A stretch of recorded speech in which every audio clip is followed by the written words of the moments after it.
सल्लल्लाहु अलैहि वसल्लम फरमायो त अल्लाहु अकबर नेमतान मग़बूनुन फ़ीहिमा कसीरुम मिनन नास। ब नेमतूं अहिड़ियूं आहिनि,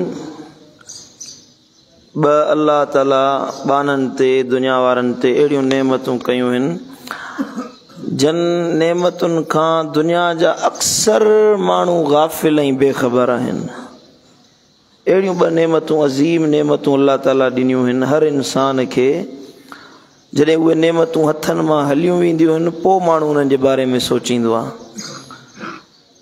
साईं करीमन फरमायो उहे ब नेमतुनि अस्सिहतु वल फ़िराग़।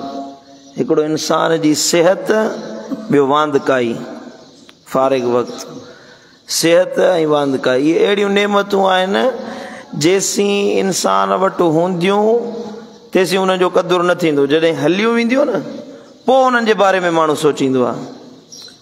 मदीने वारे साईं फरमायो तव्हांजे लाइ भले में भली दुआ आहे त अल्लाह ताला खां सिहत, आफ़ियत ऐं तंदुरुस्ती घुरंदा कयो। इहा भले में भली दुआ आहे। हज़रत सैयदना अब्बास रज़ी अल्लाह ताला अन्हु साईं करीमन जो चाचो आहे, महबूबन करीमन सल्लल्लाहु तआला अलैहि वसल्लम जो प्यारो चाचो साईं करीमन जी ख़िदमत में आयो।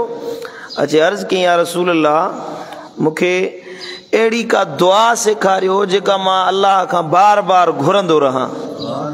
दुआ सेखारियो जेका अल्लाह खां मां तलब कंदो रहां, अहिड़ी दुआ सेखारियो। त महबूबन फरमायो त सलिल्लाहल अफ़्व वल आफ़िया, चाचा वञ ऐं अल्लाह खां आफ़ियत, तंदुरुस्ती ऐं सिहत घुरंदो रह। कुझु ॾियारा गुज़रिया, हज़रत सैयदना अब्बास रज़ी अल्लाह ताला अन्हु कुझु ॾींहंनि खां पोइ वरी साईं जी ख़िदमत में आया। चई अर्ज़ कयनि या रसूल अल्लाह मुंहिंजा महबूब मूंखे ॿी का दुआ सेखारियो जेका मां अल्लाह खां घुरंदो रहां। त हज़रत सैयदना अब्बास रज़ी अल्लाह ताला अन्हु खे वरी साईं करीमन फरमायो या अम्म रसूलिल्लाह, ए रसूलुल्लाह जा चाचा, सलिल्लाहल अफ़्व वल आफ़िया फ़िद दुनिया वल आख़िरा, दुनिया आख़िरत जी भलाई ऐं सिहत तंदुरुस्ती अल्लाह खां घुरंदो रह। इहा भले में भली दुआ आहे, इहा बेहतरीन दुआ आहे। अल्लाह खां इहा दुआ घुरो मुंहिंजा मौला असांखे सिहत ॾे, आफ़ियत ॾे, जिस्म खे तंदुरुस्त बना।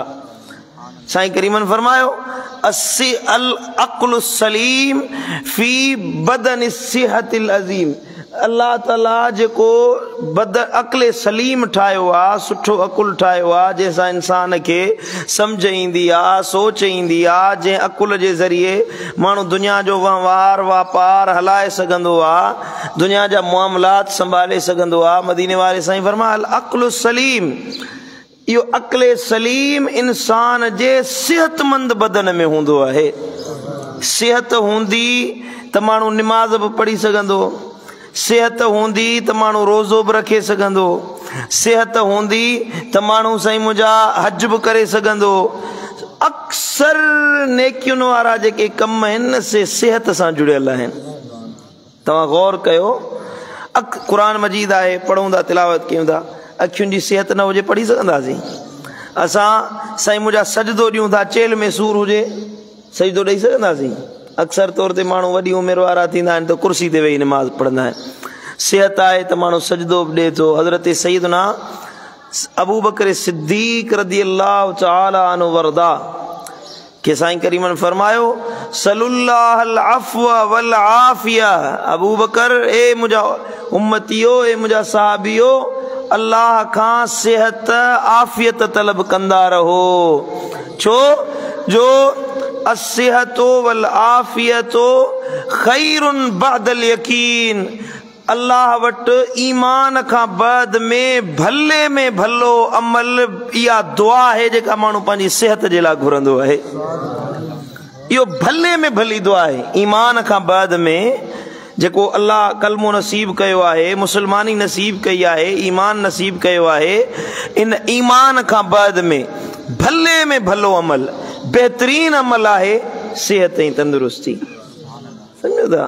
त उन जे लाइ अल्लाह ताला खां इहा दुआ घुरो त मुंहिंजा मौला असांखे सिहत ॾे, ऐं जेकॾहिं तव्हांजे बचड़नि में औलाद में को बीमार आहे त उन जे लाइ बि सिहत जी दुआ घुरंदा कयो।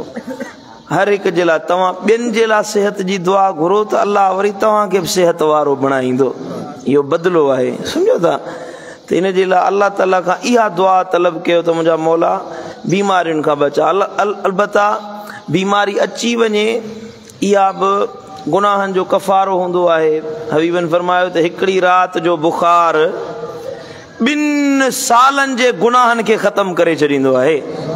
हिकिड़ी राति जो बुखार, इहा बीमारी आई भई इहो सोलो, पर हिकिड़ी डिघी बीमारी हूंदी आहे न, इन खां मदीने वारे साईं पनाह घुरी आहे।